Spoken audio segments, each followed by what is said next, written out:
Well, now we have spent a good bit of time looking at David in the Old Covenant. As you know, we're still on the Old Covenant survey, and that should last on through to the first of the year. And we're only hitting highlights.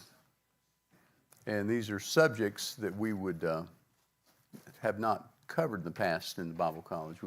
We've been real New Testament heavy, which is what I think you should be. Hey, y'all, come on in. You'll find you a spot right up here. There's a table. Oh, Chaser.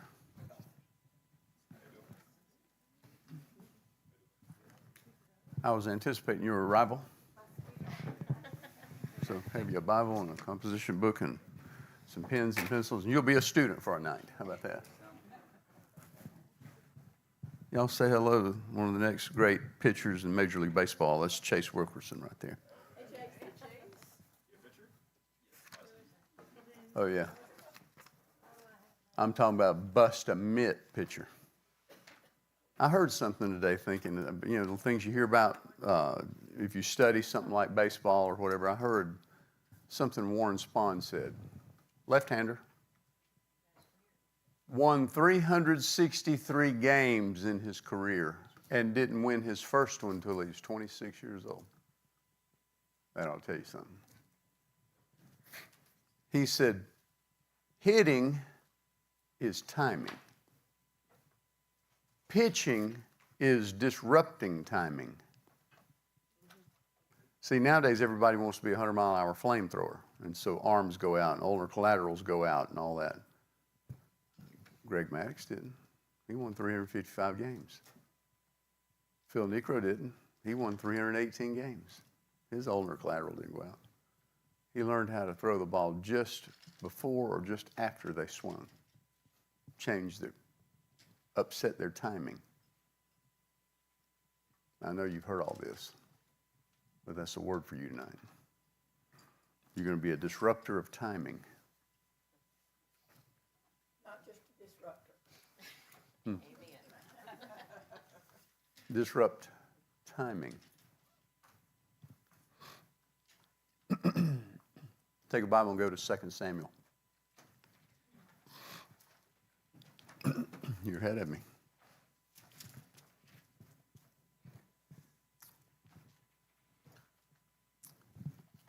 I can't decide if David's my favorite king or what.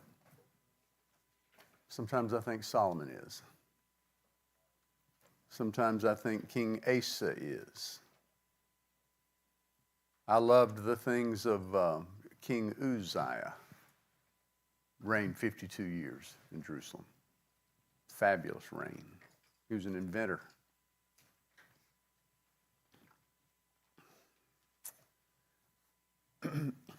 But as I told you before, Hezekiah is an interesting figure to me personally. It means something personally to me because as I shared with you the story, I'll tell you again here.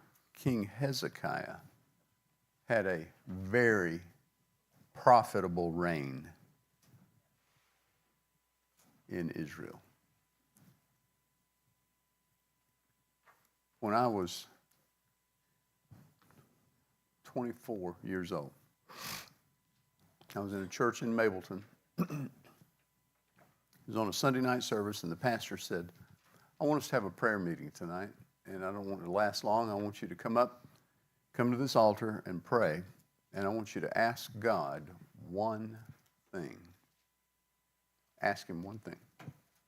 And then pray about nothing else. Pray about the one thing. For some of you, it may be something physical, it may be something financial, it may be, but it's one major thing. Pray about one thing, and then you'll be done with your prayer time. You can sit back down. So we all came back up to the altar. He had one of those altar benches that he had specially built, because he believed that if you couldn't be comfortable while you were praying, you couldn't pray. And his altar bench was so comfortable, I fell asleep over it more than once. That's true. And so I knelt down, got ready to pray.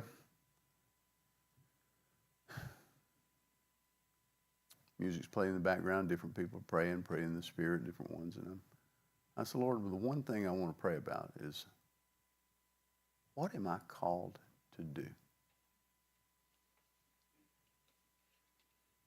Fair enough question, isn't it? Wouldn't you like to know what you're called to do? Especially if you're called to ministry. And that quick, he said, your life in ministry will be likened unto that of King Hezekiah. I said, huh. Heard it very clearly. That's interesting. Okay.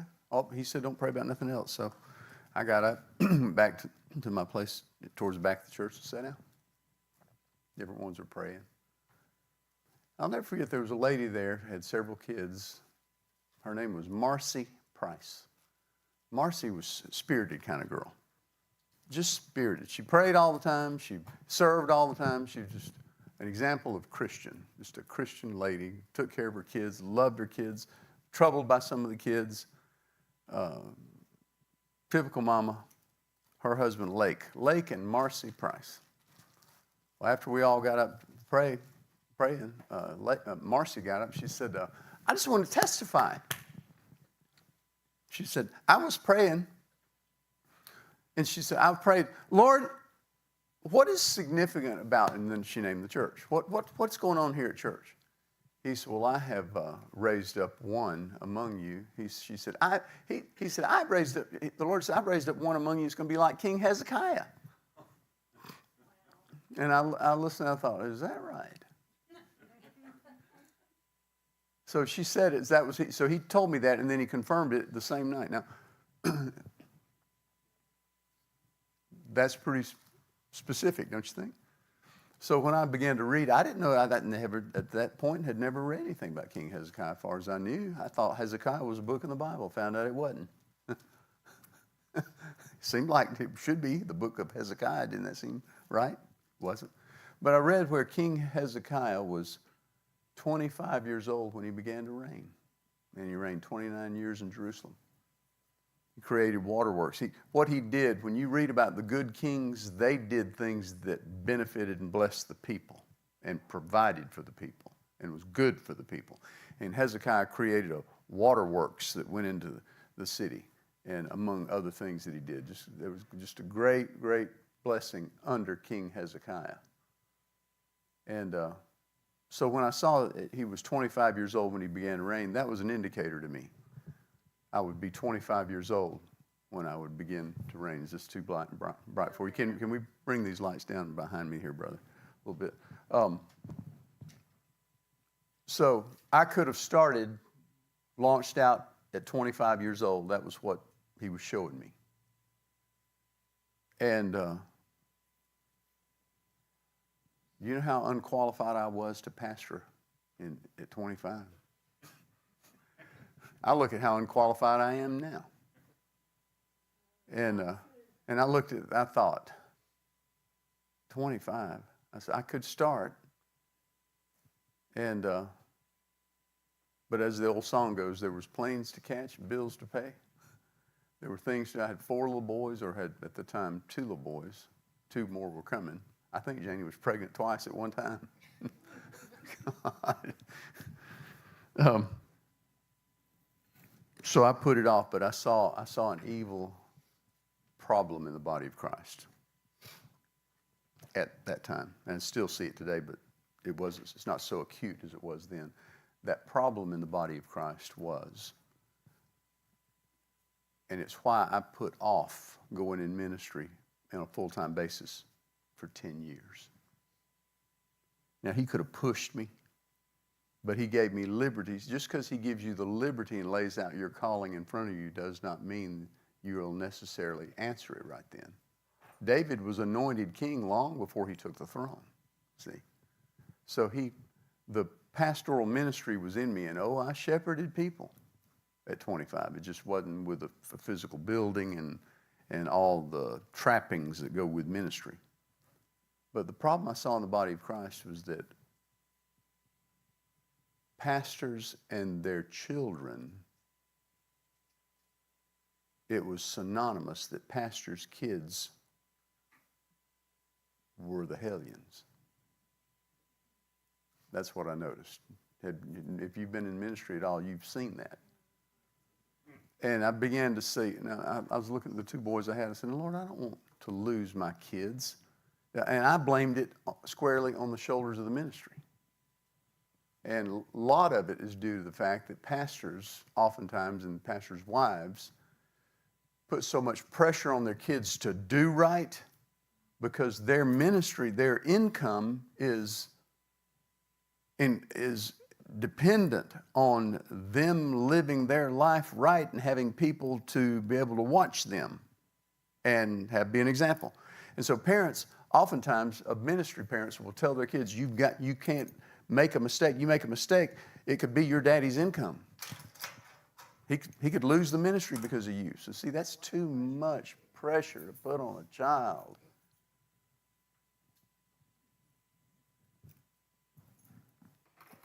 But I did see that the road of ministry was littered. The roadway of ministry had a litter.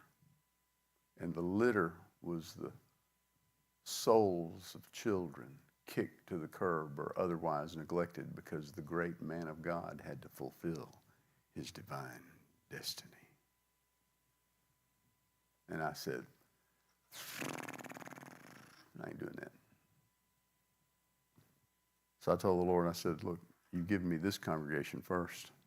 I want to raise them up first, and then we'll talk about church.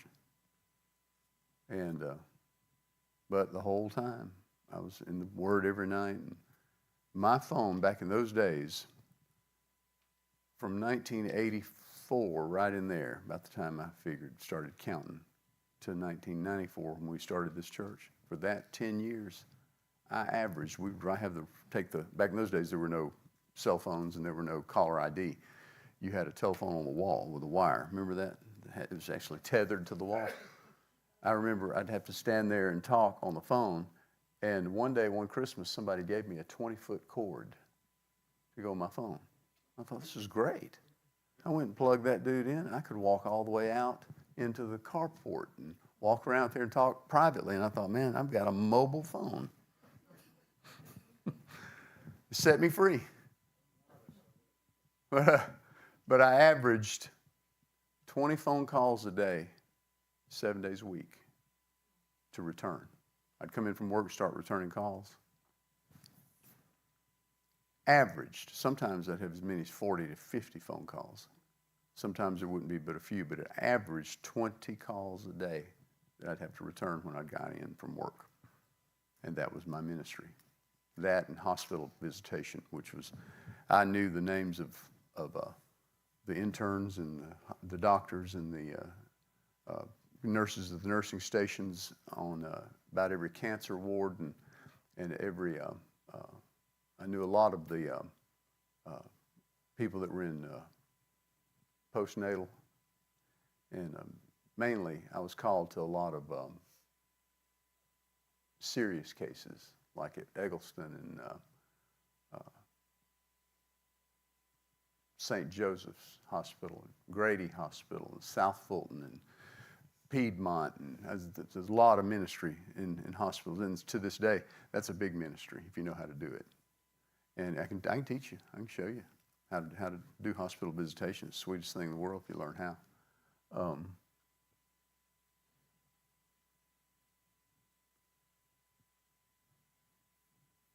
But my phone rang all the time. People needing help, needing simple things. It seems simple to me, but hard for them. So one night I'm on the phone at midnight. Come to bed. Time to go to bed. Come to bed. And keep talking.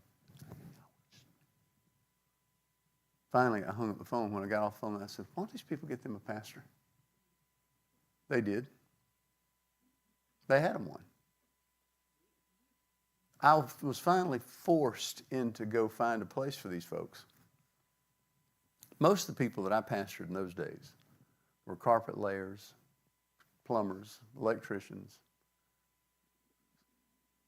what's that called? Drop ceiling guys. Siding and cornice guys. All those guys. a lot of people told me in those days, I was raised in church. I'll never go back to the church I was raised in. But if you ever start a church, I'll come to your church. So I don't know what the deal was, what the difference is. I said, I don't know. I didn't go to church. So I don't know what to compare it to.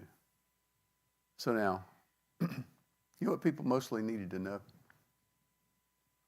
How to make money and how to be healed, how to be well. And I found out in 3 John 2, he said, Beloved, I wish above all things that you prosper and be in health, even as your soul prospers. So what's God's first 2 priorities? Prosper, be in health. Prosper, be in health. You walk in victory in the earth walk with that right there. Just those 2. Now, that's why tonight I'm prophesying prosperity over you. Tonight, that's why I was going to say that to you. You're going to be a disruptor of timing. You're going to read their mind. You're going to, it's not guess what the pitcher's going to throw. It's not guess what he is going to be sitting on your fastball. No, you're going to read his mind. Because an angel of the Lord will be right with you on the mound. He'll say, throw him an off-speed pitch. And they're going to wonder how you're reading their mind. You're not. You got insight, information, intelligence. And from time to time, there will be people who are going to see that angel. In fact, the word angel is going to become synonymous with your pitching style. They're going to say he pitches like an angel. Be prepared. Because there are places in Major League Baseball that need the light. It's more than an ability, it's a calling. It's an answer to ministry.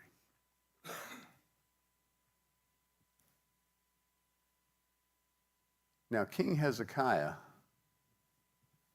did something at the end that bothered me. And that's what bothers you. When you read about people that you're labeled after, you look at what they did good and what they did bad, and both are to teach you. One thing he did was he revealed all that was in the house of the Lord to the enemies of God. Showed them all the gold and all the silver and all the blessing that was there. And it angered the Lord that he did that. God wants you to play your cards close to your chest. And the prophet came and told him that evil would be not in his days because of that, but it'd have to be delivered in his son's days. And he said, good is the word of the Lord, that this evil won't come in my days, it will come in the days of my sons. And I thought, that ain't happening to me, Jack. Evil's not going to come in my son's days. Their days are going to be better than mine. Much better. Much better than mine. Already they're better than mine. I like that. I worked with my grandson. Jack and I worked an entire day, and first day we'd ever worked together like that. He learned to run a drill and learned to help me measure, and he took right to it, was good at it. And I told him, I said, son, when I was coming up, I didn't really have anything at all. My dad worked as a Lyft driver. And the last check my dad got right before he retired was just $10.78 an hour. Just very humble means. Rental house all my life. Wasn't until Dad was 70 years old I talked him into buying a house. That was a story. I said, but I did so much better than my dad did. And then your dad came along, I told him. I said, and he did so much better than me. So guess what, big boy? He said, y'all have raised the bar so high, I don't know how I'll ever be able to. I said, well, I didn't know how I'd ever be able to. And I said, but you got a good foundation. You'll do much better than your dad. Be greater, do greater things. Did you hear Donald Trump say that I want you to be more successful than Trump? He said, nothing would make me happier than to see you be more successful than Trump. I like that. So while I'm just talking about these things, we'll catch a flow here in just a minute. Did you see the fall of the regime of Assad in Syria. Did you see that? Assad went down. The people went in and removed him. Now, that's hard to do, but obviously they had the military backing him. He's in exile in Russia. He's actually has sought asylum, been given asylum in Russia. But his evil reign is over. He was a murderer. He used bacterial chemical weaponry against his own people. Can you imagine? I can't even imagine the Democrats doing that to us. Well, some people have said that. Well, don't you think, though, that is it just me, or do you really believe that Donald Trump's heart is toward your betterment? Yes. You feel that he wants better for you? And you're not kidding yourself about that, are you? You're not lying to yourself about that. You really believe he wants the best for you. Why would he want to be up there otherwise? He doesn't need to. Shoot, he could play a hole of golf in one of his golf courses and fly to another one and play hole number 2 in another one and number 3 in the third one. You know, he could live his life however he wanted to. But I do believe he's called to the kingdom for such a time as this. I really do. And you can see, have you noticed the words that are being spoken by people in the news media and things that are being said on sports channels? And Merry Christmas has returned, and the things of God have come back. Do you see that big cathedral in Paris that was rebuilt over the last 5 years? It's just Notre Dame. Absolutely. So they spent $800 million on it. America sent $65 million to help it get it rebuilt. And the news commentators were saying, this is more than just a religious facility. This was built for the glory of God, they said. And I thought, the glory of God. You want to say that on the news? Okay. And one lady said, this proves once again that what Jesus said was true. She said the gates of hell would not prevail against his church. And I thought, ain't that something? The gospel's being preached right over the news. See, you realize the nation, the heart of the nation is in revival. Revival has come. You know when I think it turned? Here's when I think it turned. Something very simple. It's when that kid, Damar Hamlin, got hit and his heart quit.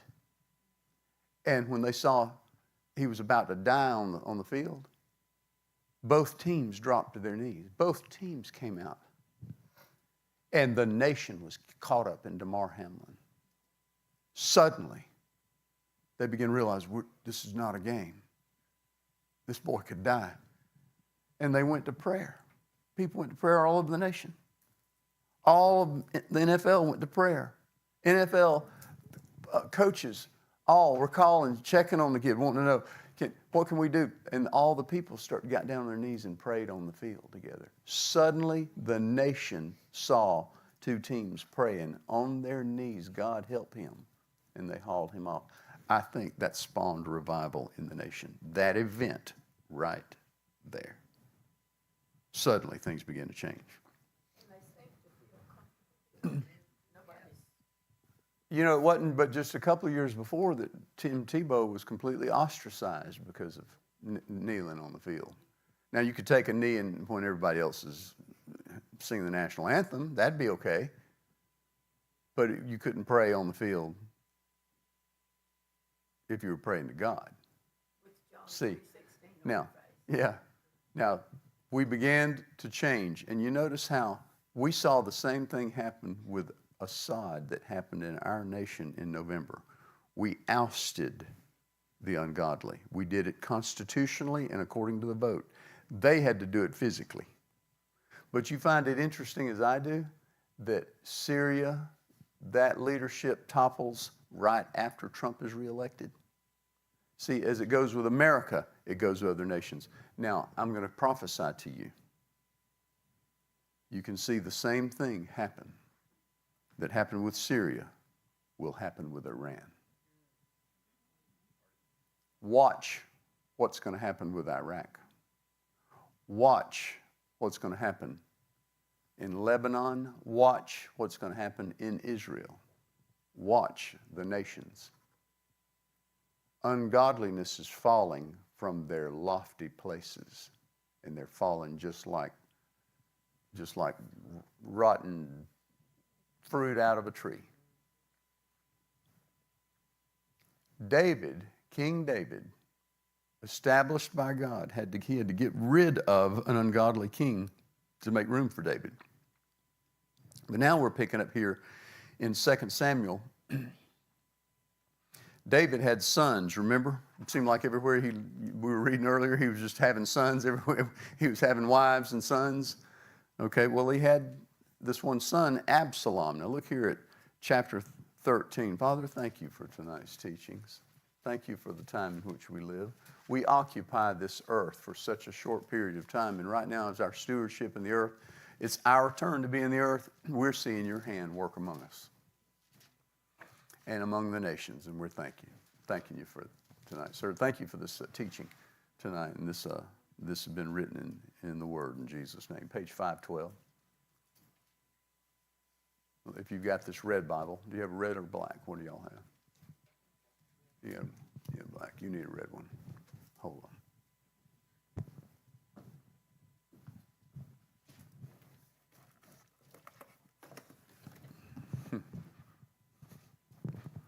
Got to keep you all on the same page. Yeah, literally. Okay. Now, what's happening with David? This whole thing is gone with this thing with Bathsheba. But here's the thing. Men in the earth aren't forever. The kingship is not forever. The priesthood is not forever because men die. And when men get older and die, the priesthood changes and the kingship changes because of the change of the leader. But it says here in chapter 13, verse 1, it came to pass after this that Absalom, the son of David, had a fair sister whose name was Tamar, and Amnon, the son of David, loved her. Now see, understand David had wife and a son over here and kids, and then another wife and sons over here. So it wasn't like it was totally her, his DNA. Partial. And Amnon was so vexed that he fell sick for his sister Tamar, for she was a virgin, and Amnon thought it hard for him to do anything to her. But Amnon had a friend whose name was Jonadab, the son of Shimeah, David's brother. And Jonadab was a very subtle man. And he said unto him, Why are you, being a king's son, lean from day to day? Will you not tell me? Amnon said unto him, I love Tamar, my brother Absalom's sister. And Jonadab said unto him, Lay thee down on thy bed and make yourself sick, and when thy father comes to see thee, say to him, I pray thee, let my sister Tamar come and give me meat and dress meat in my sight, that I may see it and eat it at her hand. See how he's setting him up? So Amnon lay down and made himself sick, and when the king was come to see him, Amnon said to the king, I pray thee, let Tamar, my sister, come and make me a couple of cakes in my sight, that I may eat at her hand. Then David sent home to Tamar, saying, Go now to thy brother Amnon's house and dress him meat. So Tamar went to her brother Amnon's house, and he was laid down, and she took flour and kneaded it and made cakes in his sight and did bake the cakes. And she took a pan and poured them out before him, but he refused to eat. And Amnon said, Have out all men from me. And they went out every man from him. This sounds a lot like another king's son, doesn't it? Does his name sound like Hunter?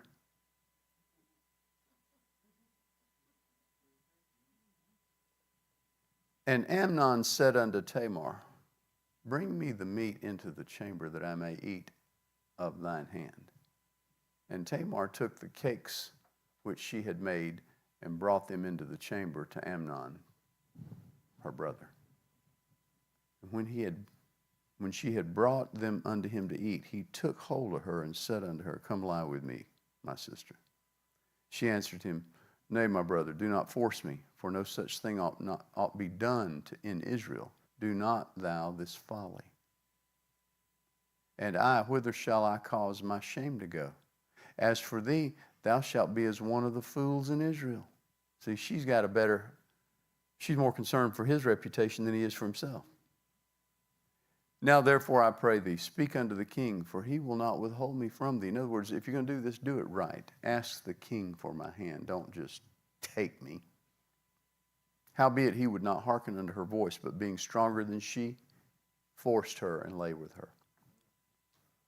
Then Amnon hated her exceedingly, so that the hatred wherewith he hated her was greater than the love wherewith he had loved her.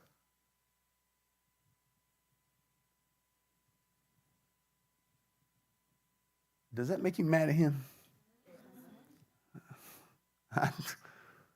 And Amnon said unto her, Arise, be gone.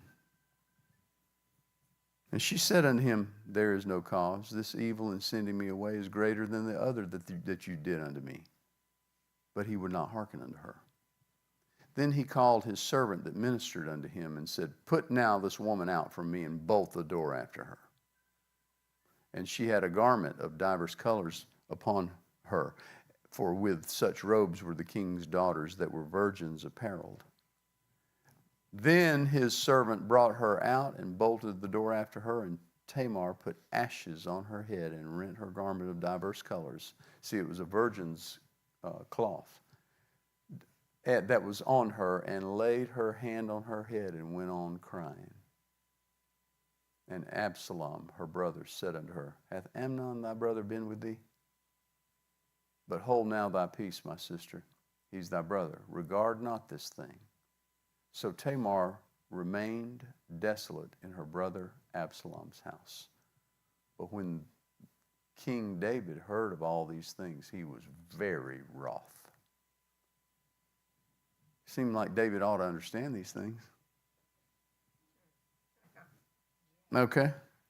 He's still mad. Didn't mean it. Just because he made his own mistakes didn't mean he can't get mad at his son. And Absalom spake unto his brother Amnon, neither good nor bad, for Absalom hated Amnon, because he had forced his sister Tamar.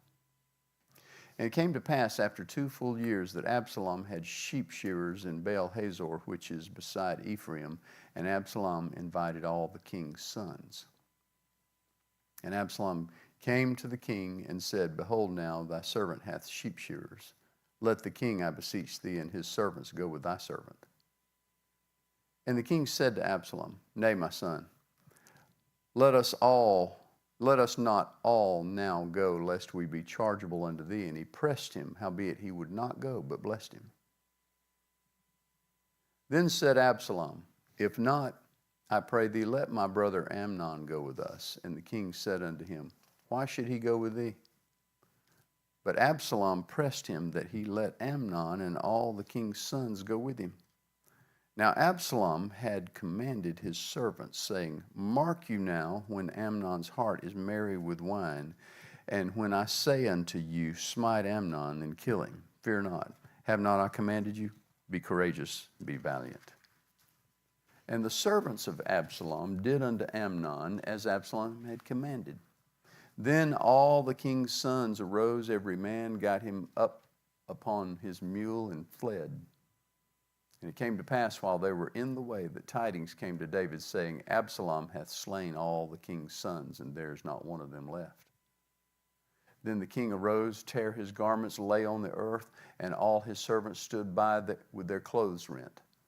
And Jonadab, the son of Shimeah, David's brother, answered and said, Let not my lord suppose that they have slain all the young men of the king's sons, for Amnon only is dead. For by the appointment of Absalom, this has been determined from the day that he forced his sister Tamar. See, he killed him because he loved his sister, and he had raped her. Now, therefore, let not my lord the king, this Jonadab is saying, take the thing to his heart, to think that all the king's sons are dead, for Amnon only is dead. But Absalom fled, and the young man that kept the watch lifted up his eyes and looked, and behold, there came much people by the way of the hillside behind him. And Jonadab said unto the king, Behold, the king's sons come, as thy servant said, so it is. It came to pass, as soon as he had made an end of speaking, that, behold, the king's sons came and lifted up their voice and wept, and the king also and all his servants wept very sore. But Absalom fled and went to Talmai, the son of Ammihud, king of Geshur, and David mourned for his son every day. So Absalom fled and went to Geshur and was there 3 years. And the soul of King David longed to go forth unto Absalom, for he was comforted concerning Amnon, seeing he was dead. I won't take time to read it now, but Absalom he was Hollywood handsome. He had thick, dark hair. He was a gorgeous specimen of humanity. And that he was so handsome that people just immediately thought he was the leader. Now, with that in mind, Joab, the son of Zeruiah, perceived that the king's heart was toward Absalom. And Joab sent to Tekoa and fetched thence a wise woman and said to her, I pray thee, feign thyself to be a mourner and put on now mourning apparel, and anoint not thyself with oil, but be as a woman that had a long time mourned for the dead. Sounds to me like a whole lot of fake and lies going on. Sound like Washington to you? And come to the king and speak on this manner unto him. So Joab put the words in her mouth. And when the woman of Tekoa spake to the king, she fell on her face to the ground and did obeisance and said, Help, O king. King said unto her, What aileth thee? She answered, I am indeed a widow woman, and my husband is dead. And thy handmaid had 2 sons, and they 2 strove together in the field, and there was none to part them. But the one smote the other and slew him. And behold, the whole family is risen against thine handmaid. And they said, Deliver him that smote thy brother, and we may kill him for the life of his brother whom he slew. And we will destroy the heir also, and so they shall quench my coal which is left, and shall not leave to my husband neither name nor remainder upon the earth. And the king said unto the woman, Go to thy house, and I will give charge concerning thee.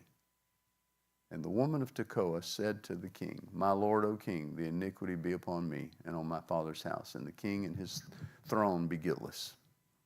The king said, Whosoever saith aught unto thee, bring him to me, and he shall not touch thee any more.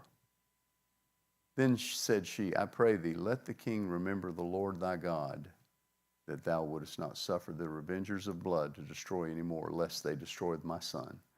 And he said, As the Lord liveth, there shall not one hair of thy son fall to the earth.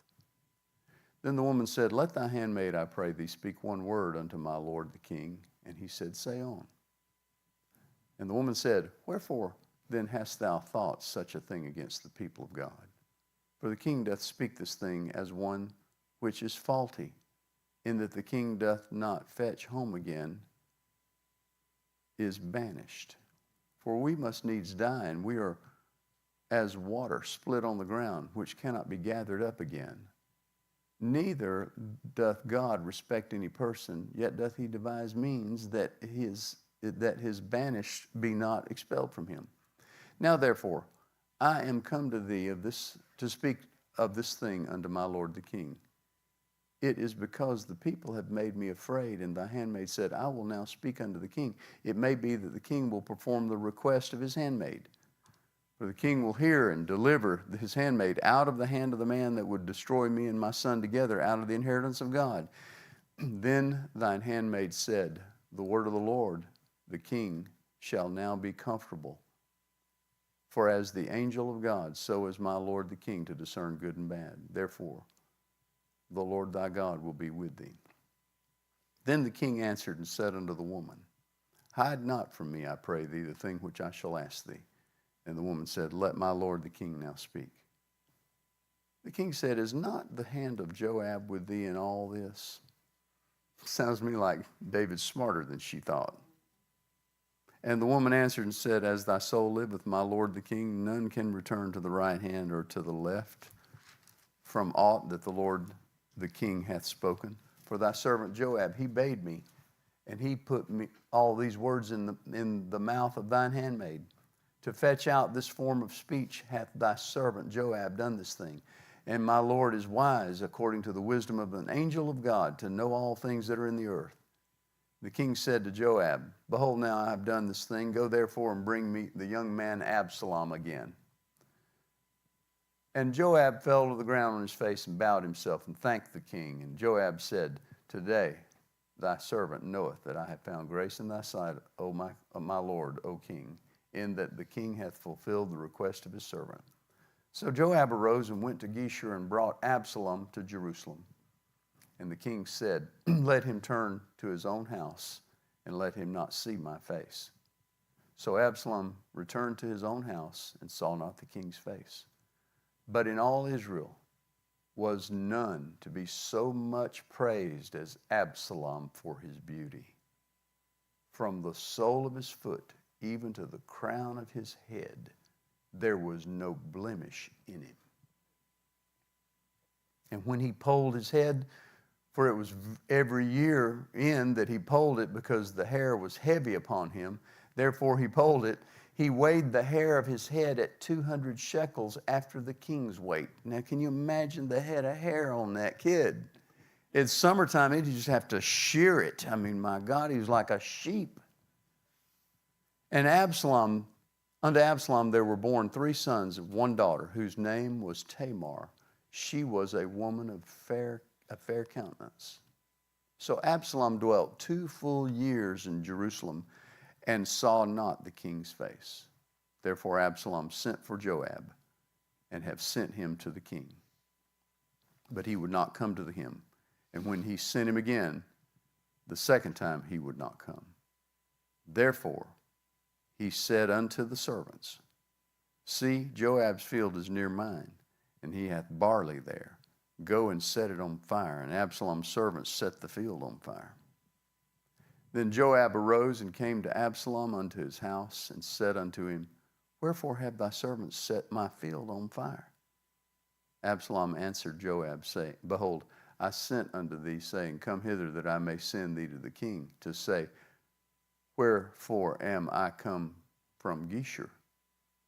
It had been good for me to have been there still. Now therefore let me see the king's face. If there be any iniquity in me, let him kill me. So Joab came to the king and told him, and when he had called for Absalom, he came to the king and bowed himself on his face to the ground before the king, and the king kissed Absalom. And it came to pass after this that Absalom prepared him chariots and horses and 50 men to run before him. And Absalom rose up early and stood beside the way of the gate. And it was so that when any man had a controversy came to the king for judgment, then Absalom called unto him and said, Of what city are you? And he said, Thy servant is one of the tribes of Israel. And Absalom said unto him, See, thy matters are good and right, but there is no man deputed of the king to hear thee. No, there was no deputy. Absalom said, moreover, Oh, that I were made judge in the land, that every man which hath any suit or cause might come unto me, and I would do him justice. What's happening with Absalom? He's getting exalted in himself, and he's wanting to take the king's place. See, here's one thing that's happening. The king's getting older. And everybody's realizing that somebody's going to be his successor. Now look what's happening with Absalom. And it was so that when any man came nigh to him to do him obeisance, he put forth his hand and took him and kissed him. And on this manner did Absalom to all Israel that came to the king for judgment. So Absalom stole the hearts of the men of Israel. Now hold your place right there, verse 6, and let me give you a little story.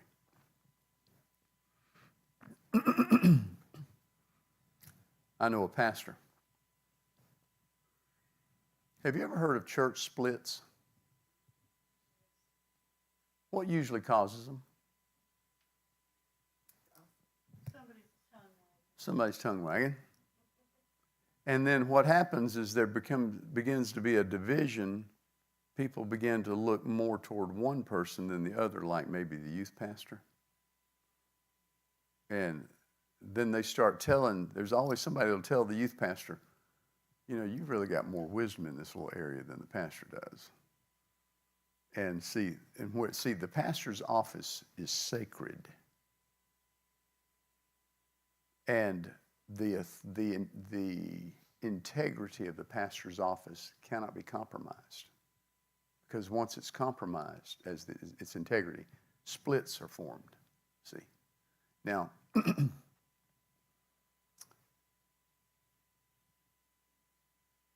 there is a disease in the body of Christ. I've seen it over the years. I can count on one hand the number of evangelists that I've had to come in here and minister for me that did not absolutely were convinced that they outranked me. And they felt that they were to correct issues that they saw with the sights of their eyes, as if they're the ones over it. I had to tell more than one, look, I'm the father of this group. I'll correct them. Don't you correct them like you did. It appertaineth not unto thee to correct the sheep. I'll correct them. You edify them. That's caused me to have more than one problem with an evangelist. When I was young, dumb, and stupid, I used to let the stuff happen. And I began to realize that God was holding me responsible for the hurts of the sheep because of some well-meaning and sometimes not so well-meaning evangelists. So there was a pastor here in this county that had a good youth pastor that came in, and the youth pastor was strong, he knew his stuff, and was helping with the kids. And then the pastor wanted to go out of town and go minister in another country. Well, while he was gone, the youth pastor took all the stuff out of the pastor's large office and put it in the small office, put all his stuff out of his small office, put it in the pastor's office, including the desk. And basically usurped authority over the pastor. And the people were all back of it. So when he got home, when the pastor got home, he found out that his church had changed their allegiances. But now he's holding all the bills. So then he herd cuts, the youth pastor does. It takes half the people out with him, go down the street and start another church, and left all the bills to be paid by this pastor who had left to minister in another country and come back and find his church had been taken from him, or half of them. So now can you imagine what happened in the church? The people that were in that church that all knew each other and loved each other were having to make alliances. They had to decide who they were going to go with. And some people were kin to each other. Some went with the youth pastor and some relatives stayed with the senior pastor. What a mess. What a mess. Where did the problem come from? Whose fault was it? The pastor. Why was it his fault? Stay there and pastor your church. It's fine to go on an evangelistic trip, but you don't need to leave the fox in the hen house. See, you have to protect sheep, protect them. And you have to almost be considered I've been called a control freak. No, I'm just standing right here. God's not going to get on to anybody else over the problems here except me. He'll get on to me. I'm the pastor. Who is the head of the high school? Can one of the teachers, especially maybe the person that's the head of the English department, just decide to go in there and take all stuff out of the principal's office and change desks? He can't, can he? What's the principal supposed to do if that happened? But yeah, he'll quote Trump. What would he say? You're fired. See? Who's the head of the jail down here in the county? You mean one of the deputies can't just go in there and change offices with the sheriff? Listen, you don't know as much as I know. So why do we do like that in church? Why do pastors take sometimes what we say comes off as soft sweetness is stupidity. See? Because you have to protect the sheep. And the best way to protect the sheep is hold your place of authority. Be in authority, but walk in love. Now, so here's what's happening with Absalom. His own son right under his nose. It came to pass after 40 years that Absalom said unto the king, I pray thee, let me go and pay my vow, which I have vowed unto the Lord in Hebron. For thy servant vowed a vow while I abode at Geshur in Syria, saying, if the Lord shall bring me again indeed to Jerusalem, then I will serve the Lord. Well, he's coming off real spiritual to his dad, isn't he? And the king said unto him, go in peace. So he arose and went to Hebron. Now, why was David such a pushover with Absalom? Because he loved his pretty boy. But Absalom sent spies throughout all the tribes of Israel, saying, as soon as you hear the sound of the trumpet, then you shall say, Absalom reigneth in Hebron. What's he doing? He's exalting himself. And with Absalom went 200 men out of Jerusalem that were called, and they went in their simplicity, and they knew not anything. And Absalom sent, they didn't realize what was going on with Absalom. Absalom sent for Ahithophel, the Gilonite, David's counselor, from his city, even from Gilo, while he offered sacrifices. And the conspiracy was strong, for the people increased continually with Absalom. See how he's drawing people away? And there came a messenger to David saying, the hearts of the men of Israel are after Absalom. And David said unto his servants that were with him at Jerusalem, arise, let us flee, for we shall not else escape from Absalom. Make speed to depart, lest he overtake us suddenly and bring evil upon us, and smite the city with the edge of the sword. And the king's servants said unto the king, behold, thy servants are ready to do whatever my lord the king shall appoint. And the king went forth, and all his household after him, and the king left 10 women which were concubines to keep the house. And the king went forth, and all the people after him, and tarried in a place that was far off. And all his servants passed on beside him, and all the Cherethites and the Pelethites and all the Gittites, 600 men which came after him from Gath, passed on before the king. Then said the king to Ittai the Gittite. Now watch this right here. This shows you how loyalties are so important. Watch this. This man's name is, say his name, Ittai, the Gittite. Wherefore goest thou also with us? Return to thy place and abide with the king. For thou art a stranger and also an exile. Whereas thou camest but yesterday, should I this day make thee go down and up with us, seeing I go whither I may? Return thou, take back thy brethren, mercy and truth be with thee. He said, you've only been with me a day. No sense you going up and down with us. Go, mercy and truth be with you.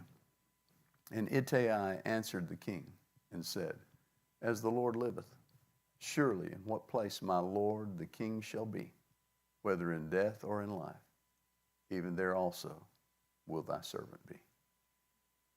Don't you love loyalty? And David said to Ittai, go, pass over. And Ittai the Gittite passed over, and all his men and all the little ones that were with him. And all the country wept with a loud voice, and all the people passed over. And the king also himself passed over the brook, Kidron. And all the people passed over toward the way of the wilderness.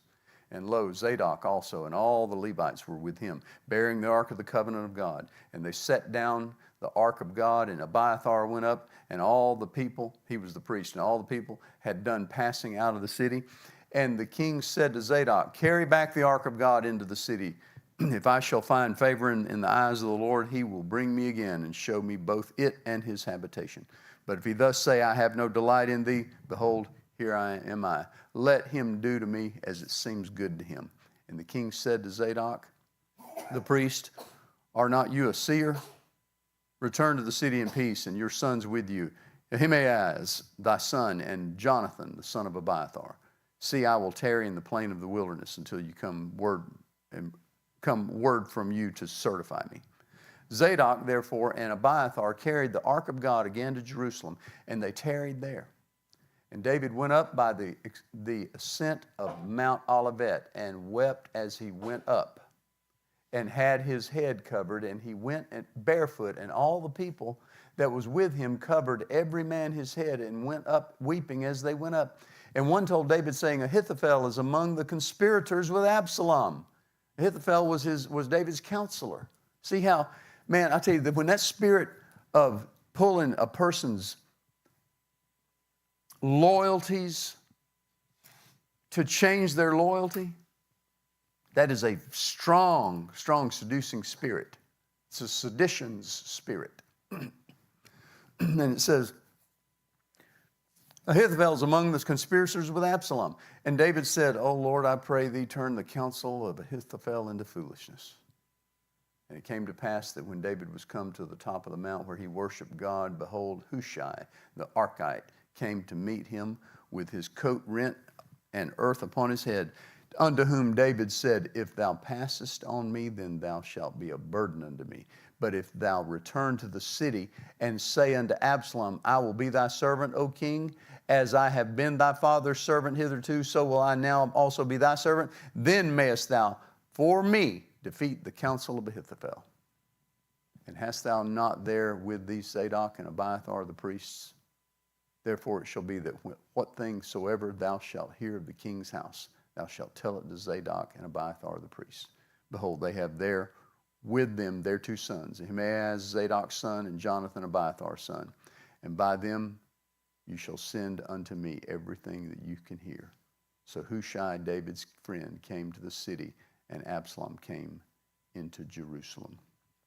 All right, it's building up here. I'm going to come to an end here in just a minute, but we're going to take a break and come back, and we're going to see how David handled this with his son Absalom that was about to take the kingdom away from him.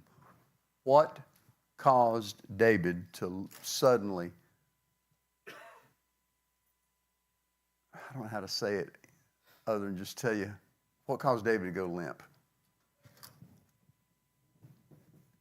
What happened? He was a strong king. Why suddenly now he's fleeing his son? What's going on?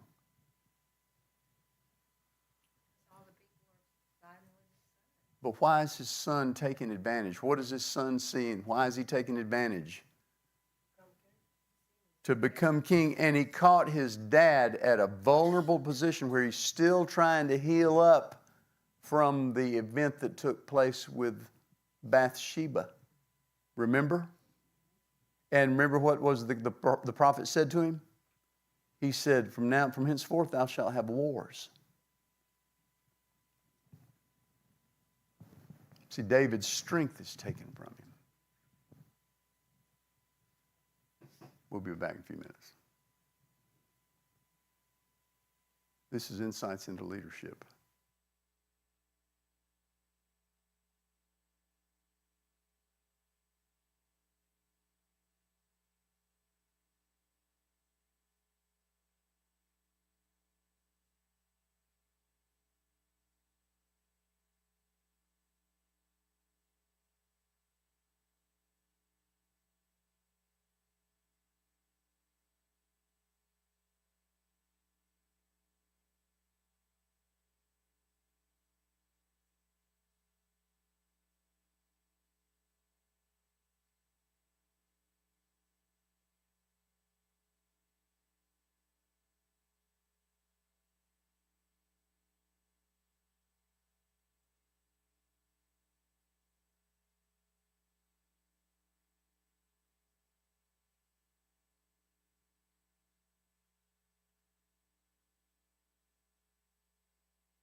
ahead and show you what happens to a man that exalts himself like Absalom.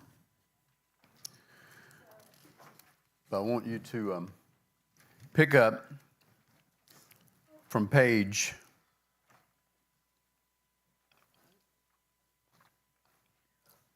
16,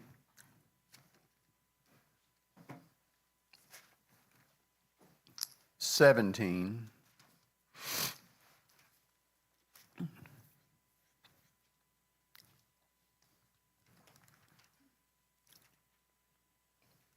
and I'm going to pick you up in chapter 18. I want you to read 15, 16, 17 when you get home.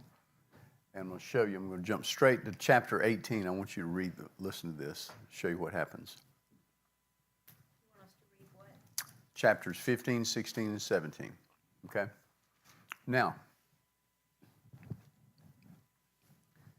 David numbered, chapter 18, the people that were with him and set captains of thousands and captains of hundreds over them. And David sent forth a third part of the people under the hand of Joab, and a third part under the hand of Abishai, the son of Zeruiah, Joab's brother, and a third part under the hand of Ittai the Gittite. Now, why is he, Ittai the Gittite, does you remember him? We just read about him. How long has he been with David? He'd only been with him 2 days, just the day before, and he pledged total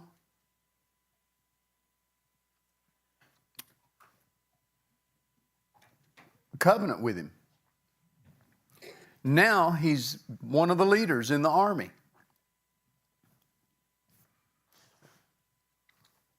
And the king said unto the people, I will surely go forth with you myself also. David got in the battle himself. But the people answered, Thou shalt not go forth, for if we flee away, and they will not care for us, neither if half of us die will they care for us. But now thou art worth 10,000 of us, therefore now it's better for you to succor us out of the city, to help us. And the king said unto them, What seemeth you best I will do. And the king stood by the gate side, and all the people came out by hundreds and by thousands. And the king commanded Joab and Abishai and Ittai, saying, Deal gently for my sake with the young man, even with Absalom. Now, why is he saying that? Deal gently with him. They're having to come up on Absalom. Deal gently with the young man, even Absalom. And all the people heard the king, when the king gave all the captains charge concerning Absalom. So the people went out into the field against Israel, and the battle was in the wood of Ephraim. Now you see, here's a battle. He's got to come up and battle his son, but he loves his son. It's one thing your friend become your enemy, but when your child becomes your enemy, unbearable. Where the people of Israel were slain before the servants of David, there was a great slaughter that day of 20,000 men, for the battle was there scattered over the face of all the country, and the wood devoured more people that day than the sword devoured. And Absalom met the servants of David, and Absalom rode upon a mule, and the mule went under the thick boughs of a great oak, and his head caught hold of the oak, and he was taken up between the heaven and the earth. And the mule that was under him went away, hung him. What hung him? His hair. See, the very thing that is your crown and glory is also your Achilles heel. And a certain man saw it and told Joab and said, Behold, I saw Absalom hanged in an oak. And Joab said unto the man that told him, And behold, thou sawest him, why did you not smite him there to the ground? I would have given thee 10 shekels of silver and a girdle. And the man said to Joab, Though I should receive 1,000 shekels of silver in my hand, yet would I not put forth my hand against the king's son. For in our hearing the king charged thee and Abishai and Ittai, saying, Beware that none touch the young man Absalom. Otherwise, I should have wrought falsehood against my own life. For there is no matter hid from the king, and thou thyself would have set thyself against me. In other words, if I'd have done that, you'd have told on me. Then said Joab, I may not tarry thus with thee. And he took 3 darts in his hand and thrust them through the heart of Absalom while he was yet alive in the midst of the oak. And 10 young men that bare Joab's armor compassed about and smote Absalom and slew him.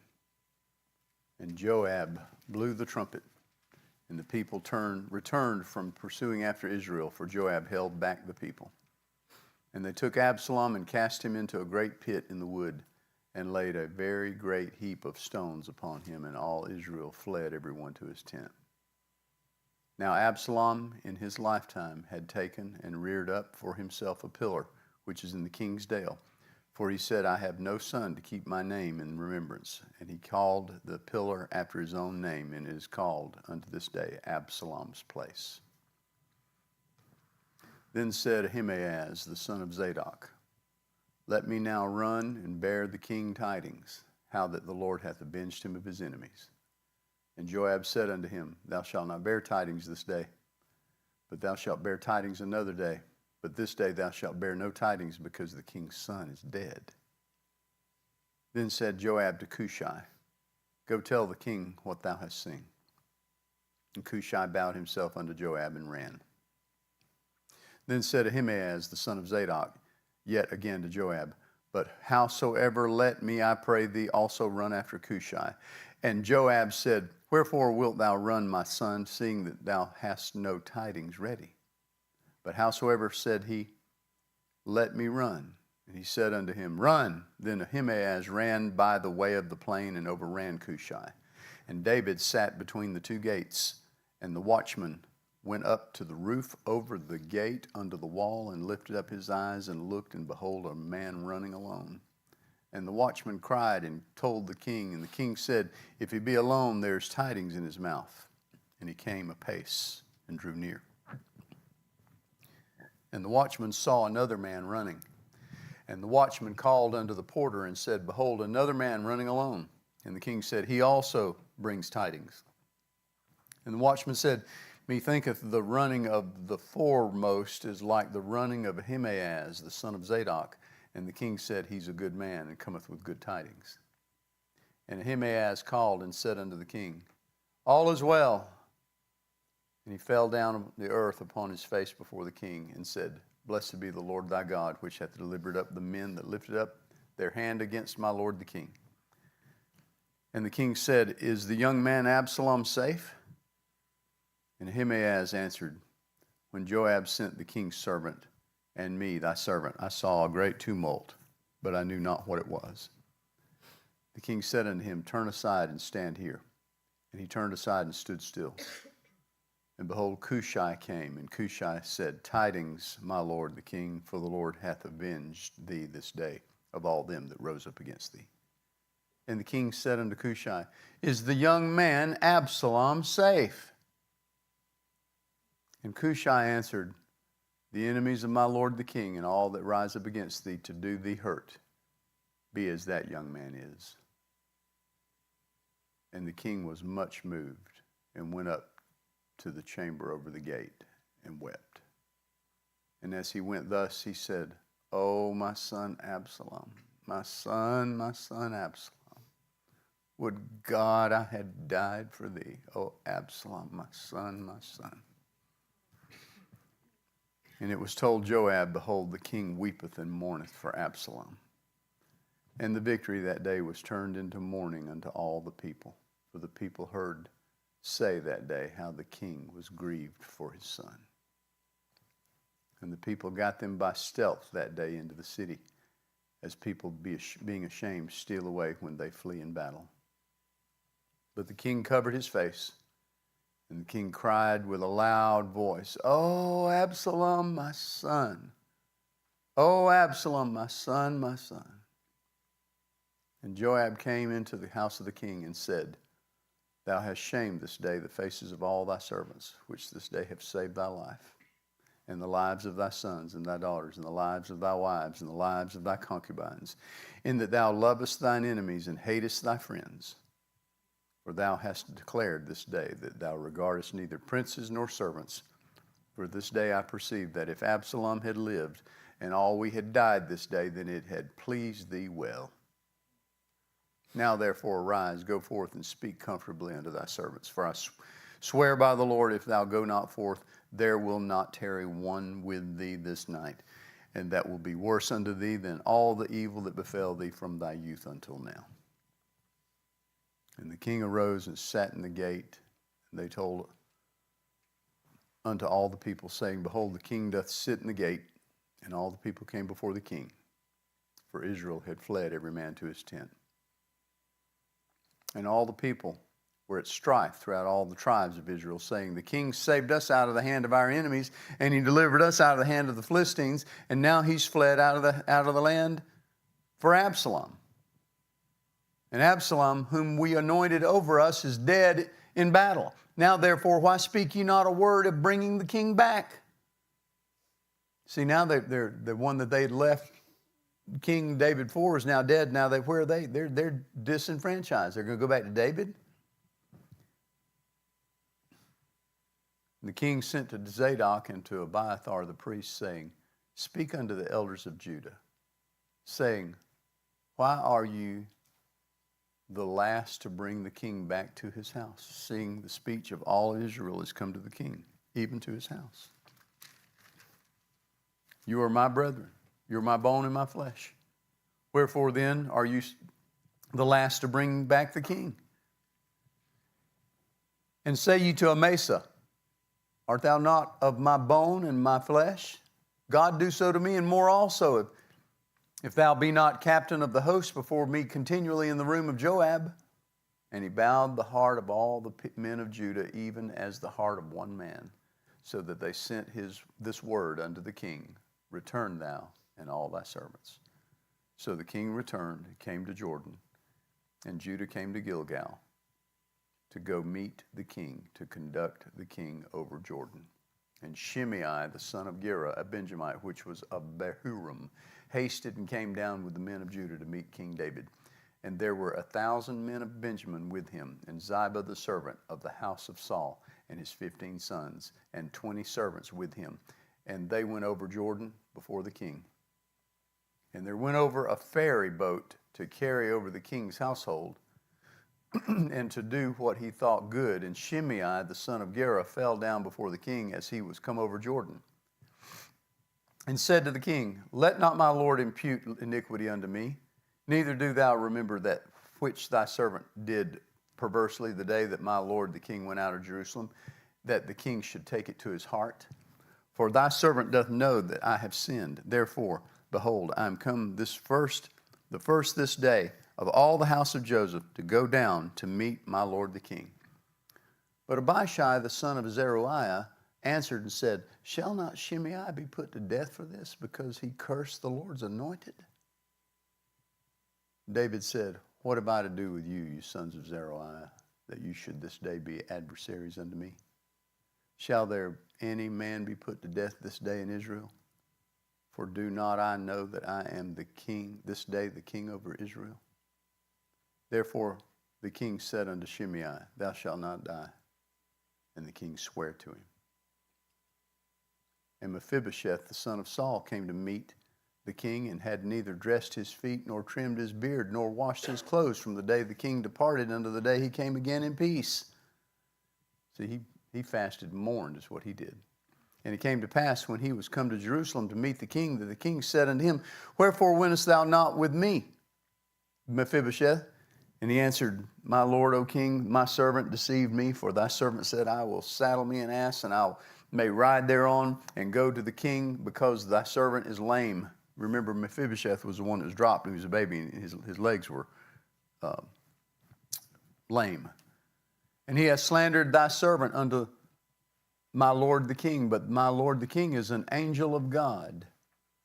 Do therefore what is good in thine eyes.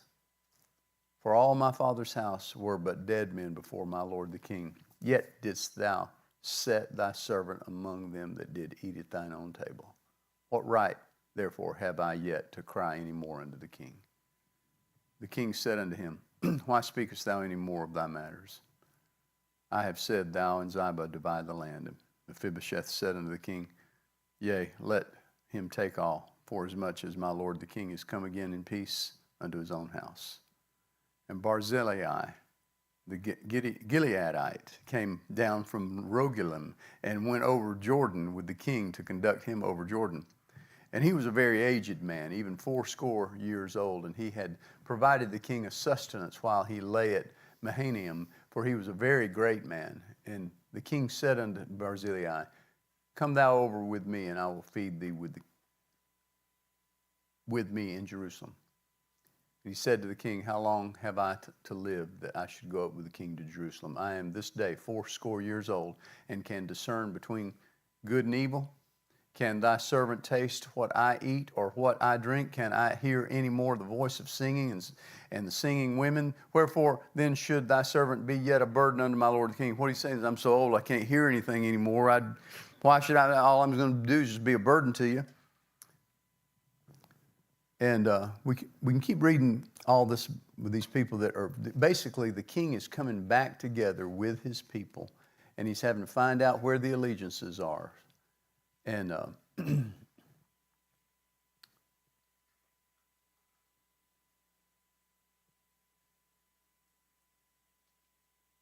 verse 43, the men of Israel answered the men of Judah and said, We have 10 parts in the king, and we have no more right in David than you.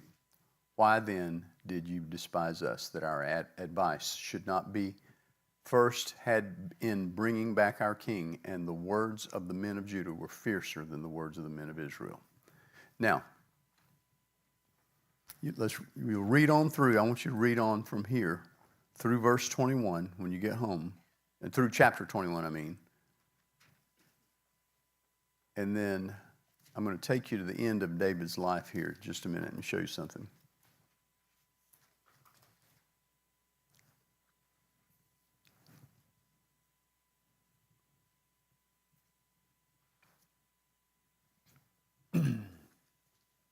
Chapter 22, David spake unto the Lord the words of this song. In the day that the Lord had delivered him out of the hand of all of his enemies and out of the hand of Saul. And he said, The Lord is my rock and my fortress, my deliverer, the God of my rock. In him will I trust. He is my shield and the horn and my salvation, my high tower, my refuge, my Savior. Thou savest me from violence. I will call on the Lord who is worthy to be praised. So shall I be saved from my enemies. See how he's using worship to get out of his mourning for his son? Verse 7, In my distress I called upon the Lord and cried unto my God, and he did hear my voice out of his temple, and my cry did enter into his ears. Then the earth shook and trembled, and the foundations of the heaven moved and shook, and because he was wroth, there went up a smoke out of his nostrils. He goes on, it's like he's writing another psalm here. Chapter 23. These be the last words of David. David, the son of Jesse, said, and the man who was raised up on high, the anointed of the God of Jacob, and the sweet psalmist of Israel, said, The Spirit of the Lord spake by me, and his word was in my tongue.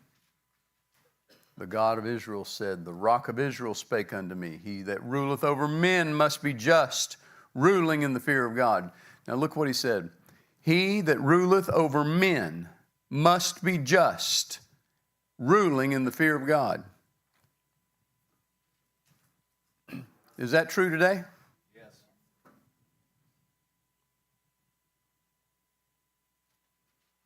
Let me show you something.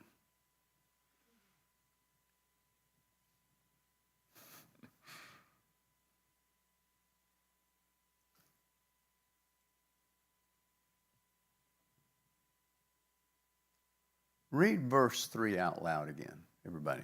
Ready? Read.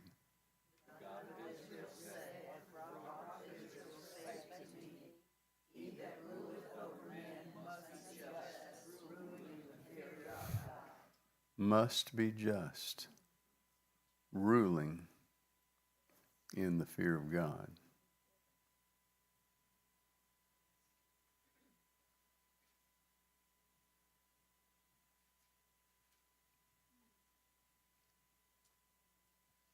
want y'all to hear something. Mass, everything, you can do all you want, but you know, you still need help from the boss. We need help from the boss. That's what happened. We need help.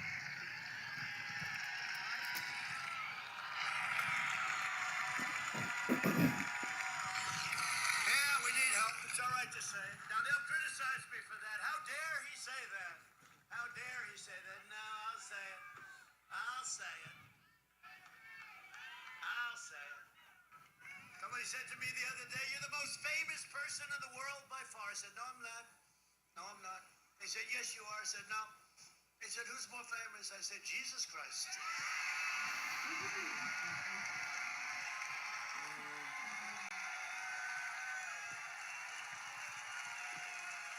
I'm not taking any chances. I'm not going to have an argument. Hey, I'm not having any arguments. Jesus Christ. I'm not going to take any chances. I'll give it, I guarantee. And let me look up and I'll say, and it's not even... It's not even close. I'll look up and say, and it's not even close. When he said, I'm not taking chances, you know what he's referring to? When John Lennon said of the Beatles, we are more famous than Jesus now. We saw it worked out for John. I'm not taking any chances. Whether you think him to be godly. It's amazing how there's more judgment against Trump for his supposed ungodliness and untruthfulness, and not nearly so much for Joe Biden. People have more respect for his Catholicism than they do for Trump's faith in Jesus. Well, he said, he that ruleth over men must be just, ruling in the fear of God. And he shall be as the light of the morning, when the sun rises, even a morning without clouds, as the tender grass springeth out of the earth by clear shining after rain. Although my house be not so with God, yet he hath made with me an everlasting covenant, ordered in all things for sure. For this is my salvation and all my desire, although he make it not to grow. But the sons of Belial shall be all of them as thorns thrust away, because they cannot be taken with hands. But the man that shall touch them must be fenced with iron, and the staff of a spear, and they shall be utterly burned with fire in the same place. These be the names of the mighty men whom David had. And he begins to name the mighty men that were with him. See, all great men have to have great men that work with them. They have to. You can't do this on your own. Read all the way through 2 Samuel, and you'll see. And I'll close up right here tonight in the first book of Kings, page 538.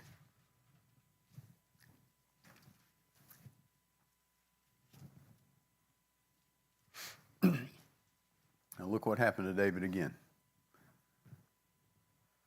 His son's Absalom's campaign, a strong one. Half of Israel had left David to go to be with Absalom, the good-looking, handsome. There was not a blemish on the man's body from his head to his foot. Perfect, beautiful, thick head of hair, gorgeous. Looked like, I don't know.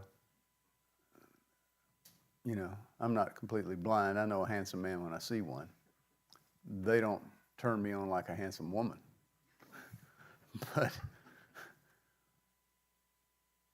But this was a major, almost ripped the kingdom out from under him. Now, chapter 1 of 1 Kings, you'll find this is strange.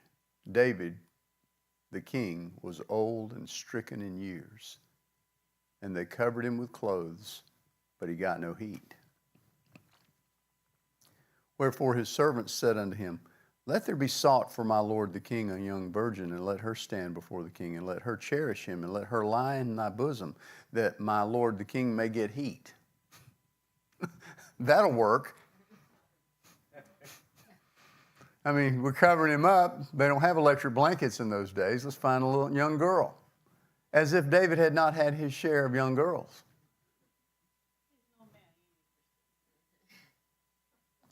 So they sought for a fair damsel throughout all the coast of Israel. There must have been some ugly women in Israel in them days, because they had to look all through the whole coasts. And they found Abishag, a Shunammite, and brought her to the king. What does it matter if she's just a bad woman? What difference does it matter what you look? Hey man, he wasn't all blind. He might have been old. And the damsel was very fair, and cherished the king, and ministered to him. But the king knew her not. I don't know if it's because he couldn't or just didn't, but he didn't know her. Now, while this is going on, then Adonijah, the son of Haggith, Adonijah is another one of David's sons, exalted himself, saying, I will be king. And he prepared him chariots and horsemen and 50 men to run before him. And his father had not displeased him at any time in saying, why hast thou done so? And he's also a very goodly man. He was also good looking. And his mother bare him after Absalom. See, Adonijah, next, another good looking son. They're taking the kingdom. But God had already placed David's son to succeed him. Which one was it? Solomon. So now this kid, look at the problem David had with Adonijah. It says here, verse 6, his father had not displeased him at any time in saying, why hast thou done so? It doesn't matter what little Adonijah wanted to do. David never even checked his activity. He never, son, what are you doing? Have you ever noticed that? Now, when you read about Solomon in the book of Proverbs, you could make the case that Solomon was a kid walking behind his dad taking notes. I was my father's son, tender and only beloved in the sight of my mother. And he taught me also and said, son, let your heart keep my commandments. And he taught me also and said, wisdom's the principal thing. He's writing all this stuff down. When you read the Proverbs, they're really not the Proverbs of Solomon. They're the Proverbs of David that Solomon wrote down and then put them in print. He was listening to his dad. So now his dad spent a lot of time instructing Solomon, but he didn't even check Adonijah. Why? You'd think a man would do the same thing with one son that he did with the other. But let me ask you something. Who in here has kids more than one? Let me see. More than one child, okay? Did you know that you will be completely different? You'll say this yourself. I love them all the same. Don't you? You do love them the same, don't you? But you know what? You'll treat them differently. You will parent them according to their willingness to listen to you. You'll have one. Have you ever had one child you say, I've been talking to you till I am blue in the face. You know what that means? It means I'm out of breath. And there's another one, you love to be in his presence. If you say something, he jumps and does and wants to do what you want to do and wants to be with you and wants to help you, just wants to. And that one you want to give to. And that one's thankful. And you want to give to the one that's thankful. The one that thinks he's entitled, you don't want to give him anything. You treat him completely different. Years ago, I'll give you this last story, 5 minutes to 8. I worked with a man I used to go to church with. Remember Steve Bridges? Remember Steve? I worked with him for a while, back in the 80s, laying carpet. Some of the hardest work I ever did in my life. Carpet's heavy, the carpet pad's heavy. The roller that rolls the linoleum floor, that thing's 150 pounds. The toolboxes are heavy. Everything about that job is heavy, hard. And we were dispatched by Sears and Roebuck. People had bought carpet over here in Mableton. And we pulled in down the street, and the house was up on a hill. It was a nice brick ranch. Older, probably built in maybe 50s, or early 60s. We walked in, and there was a guy in there, and the story had gotten to us that this house was, the people had died, and their heir had the house. And so there was a nice Chevrolet truck sitting parked in front of us, and We walked up the hill into the house, and all the carpet had already been pulled out. And we were going in there to measure, make sure we had the right kind of carpet and so forth. And we checked off the sample. And there was a guy there that I thought was perhaps the owner. And I said, "Good afternoon." He said, "Yeah." Just. My brother Butch used to say, "You've heard of people that don't give a damn." That boy did not give one damn. He just was real cutting. And I thought, God, is this the owner? We got to deal with him. So we're getting ready to lay out the carpet and all the stuff. And he seemed to be disinterested in what we were doing. In a minute, I say a minute, 30 minutes or so, another guy walked in. "Hey, guys, how are y'all?" And I said, "We're fine." He said, "My name is," I forgot his name. He shook my hand.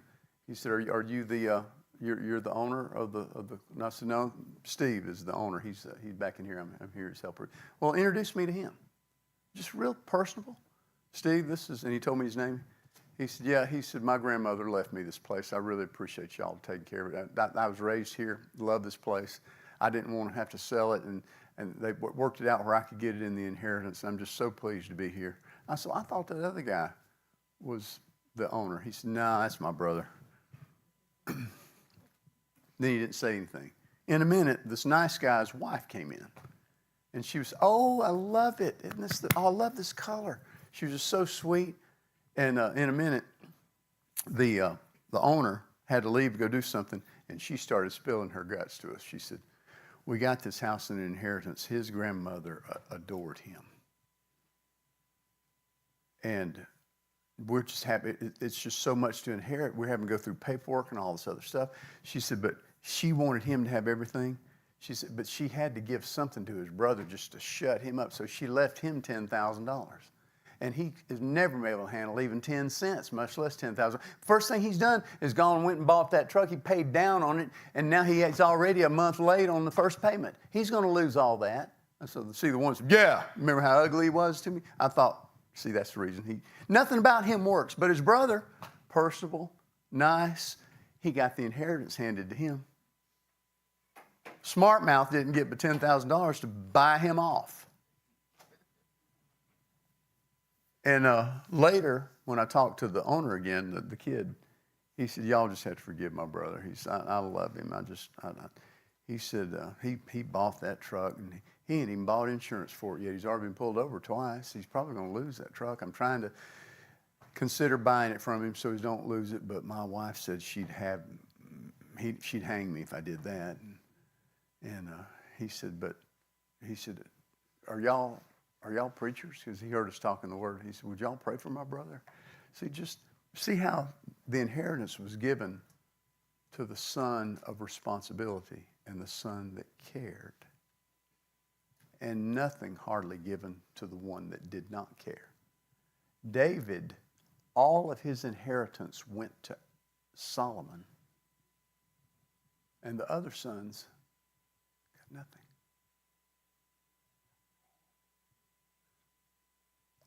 Inheritances are house and land is the inheritance of fathers. And the one that loves you, ultimately, God will see to it that it's wise to put the inheritance into the hands of wisdom. Later on, Solomon, talking about this very thing, it's 8 o'clock, we got to go home, we'll be back tomorrow night. Solomon said this. He said, "My wisdom came to me. And by my wisdom, I got me men servants and maid servants and men singers and maid singers, and I got me lands, and I built me houses, and I got me vineyards, and I got me flocks, and I got me herds, and I got me, I got me. He said, and I got me wives, and I got me everything. He said, and my wisdom brought all these things to me. Then I got to thinking, whose will all these things be after I'm gone? And who knows whether or not, and he'll just have them, that I got me out under the sun with my wisdom and the work of my hands. And who knows whether or not the one that's going to get it after me is going to be a fool. This is vanity and vexation of spirit. Nobody knows whether or not the guy that's got all this coming. My wisdom got all this, and now he's just going to be left to somebody, and he's a fool?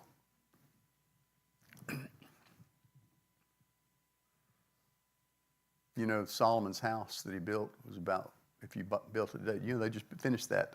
You mentioned the one in the Cathedral of Notre Dame, $800 million. It's exceeding magnificent. $800 million. David had a house. Solomon had a house. He built the temple, and it was, in today's dollars, $600 billion. His house was half that. Where is it today? Anybody know? 2 layers deep in rubble. You can't find it anymore. All that he built, you can't find it. But what do you find? The Proverbs that he wrote are still here for us. And these Proverbs will still build any nation and build houses and get you men servants and maid servants and men singers and maid singers and lands and vineyards and crops and herds. It'll still bring, wisdom will still bring that to you. What we've got left is not fleshly things that start to deteriorate the moment they're created, because those go away and become nothing, but the wisdom is forever and ever and ever. Let's all lift our hands and thank him. Thank you, sir. Thank you for wisdom. Thank you for following the lead of the Holy Ghost. Thank you for these things that are written aforetime are written for our learning, so that we, through patience, comfort of the Scriptures, might have hope. We'll learn how to handle things as they come, because we see that men before us have handled these things in honor and ability. Young man, we'll pray over you before I go. You're the one that's going to get prayer. Y'all stretch your hand here towards this kid. He's a left-handed athlete. Study the Benjamites. Look up the Benjamites for him, Mama.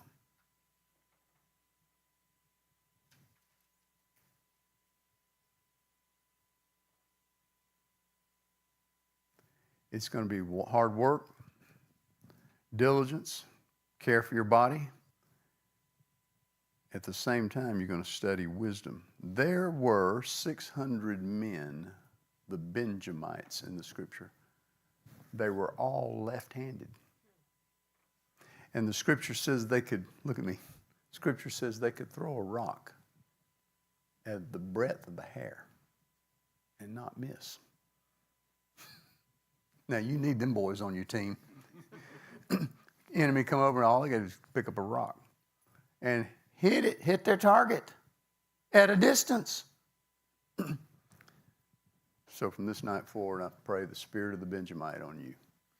You throw your baseball at the breadth of a hair and not miss.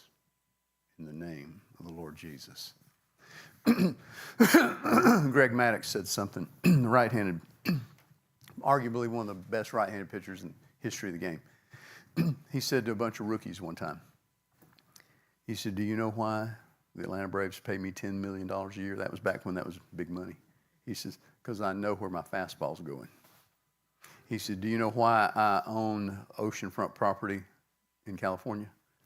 Because I can place my off-speed pitch for a strike every time. That's why. He said, it's not a game of speed. Pitching is not a speed contest. It's a pitching contest. Stretch your hand out towards him one more time. Pray protection over his shoulder, his elbow, his oblique, his hips, and knees. And I pray supernatural protection when a major league ball playing hitter hits a rocket back at you. your glove will be right in the way every time. In the name of the Lord Jesus. Be protected.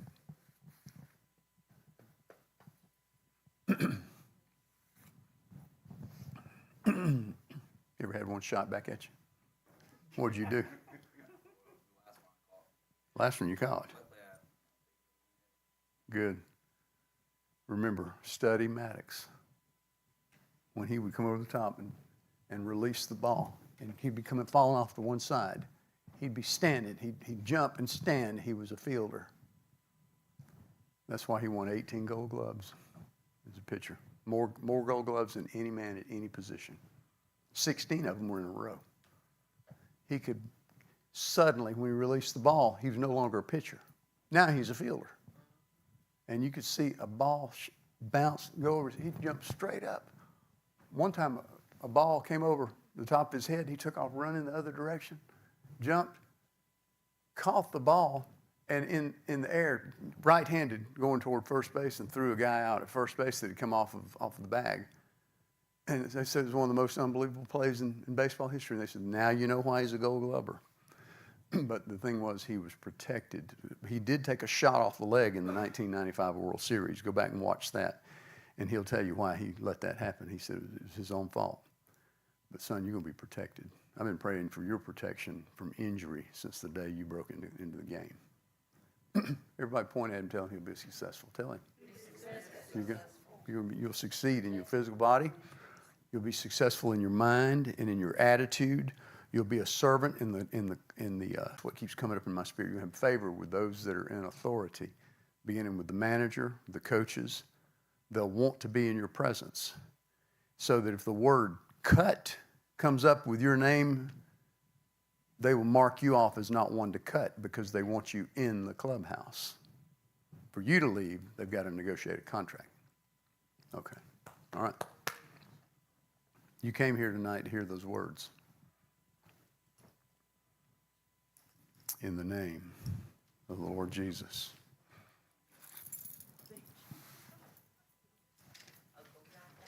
Tell me how your twins are.